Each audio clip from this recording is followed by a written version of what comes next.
जगण्याचं तत्त्वज्ञान शिकवणारे जगद्गुरू संत तुकाराम महाराज यांचा 341वा पालखी प्रस्थान सोहळा आज देहूनगरीमध्ये संपन्न होतोय आणि अगदी भक्तिमय वातावरण आहे ते सध्या देहूनगरीमध्ये आपल्याला पाहायला मिळते। आपण सध्या ज्या मुख्य मंदिर आहे या ठिकाणी आहोत आणि आपण बघू शकतो की कशा पद्धतीनं त्या मंदिराला आकर्षक फुलांची सजावट जी आहे ती या ठिकाणी करण्यात आलेली आहे।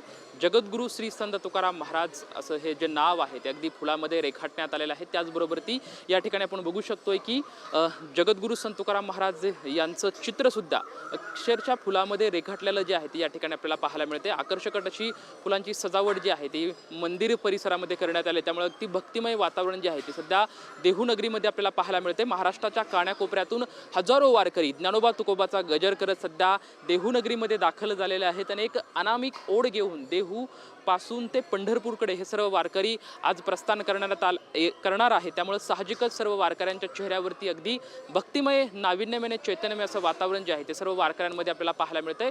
अगदी आपण पाहू शकतो की वारकरी संप्रदायाची भगवी पताका सुद्धा अगदी दिमाखात फडकताना या ठिकाणी आपल्याला पाहायला मिळते आणि दर्शन रांग सुद्धा अगदी मोठ्या प्रमाणात आहे।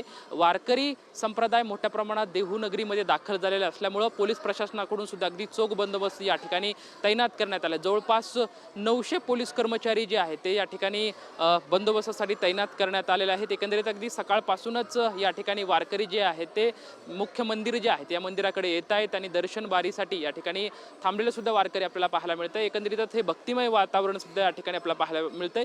ज्ञानोबा तुकोबाचा गजर या वारकऱ्यांच्या मुखामध्ये असल्याचं चित्र सध्या या ठिकाणी पाहायला मिळतंय। राज्याच्या उपमुख्यमंत्री असलेल्या सुनेत्रा पवार यांच्या उपस्थितीमध्ये आज संत तुकाराम महाराज पालखी प्रस्थान सोहळा या ठिकाणी रंगणार आहे।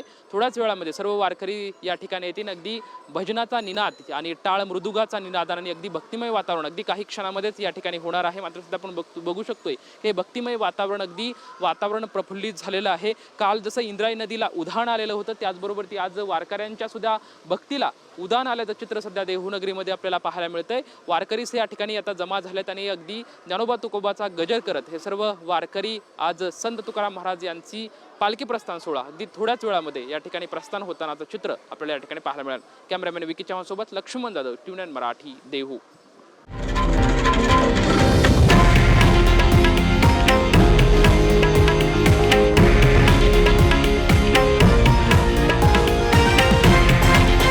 हे आहे देशातील नंबर 1 न्यूज नेटवर्क आणि आपण पाहत आहात TV9 मराठी, एकमेव।